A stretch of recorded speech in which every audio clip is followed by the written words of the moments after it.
Welcome to English Podcasts. Relax and enjoy your listening practice. I remember the exact moment I realized I was on the wrong train. It was quiet, almost too quiet, and the view outside the window didn't match anything I had seen on the map before. At first, I felt that familiar rush of panic, the kind that tightens your chest and makes every small mistake feel bigger than it is. I checked my ticket again, as if it might somehow change, but it didn't. I had boarded the wrong train in a city I barely knew, with no clear idea where it was going. The next station was coming up, and I could have stepped off, corrected everything, returned the plan I had carefully built. But I didn't move. I don't know why exactly. Maybe I was tired of always fixing things immediately, of always trying to stay in control.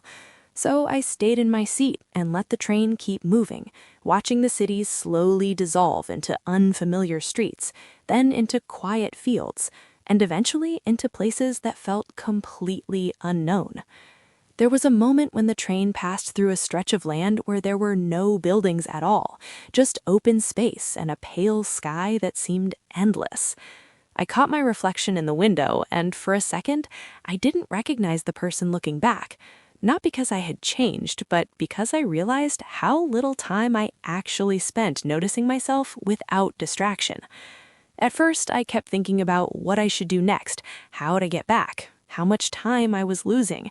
But as the minutes passed, something shifted.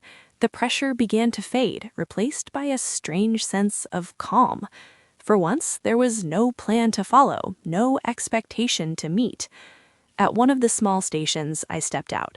It was a place I had never heard of, with a single platform, a small cafe, and a few people who didn't seem to be in a hurry. I ordered coffee, not because I needed it, but because I could.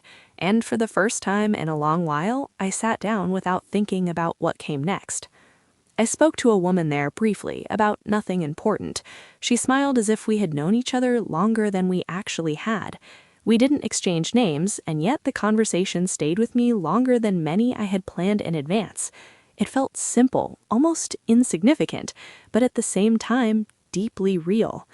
Before leaving, I walked a little further past the station, down a quiet road with no signs and no clear direction.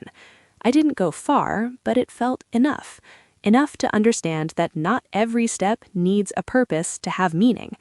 I did find my way back later. The train system wasn't as complicated as I had imagined, and the mistake didn't cost me anything except a few hours. But those hours felt different from anything I had planned. Sometimes the wrong direction doesn't take you away from your life. It brings you closer to it.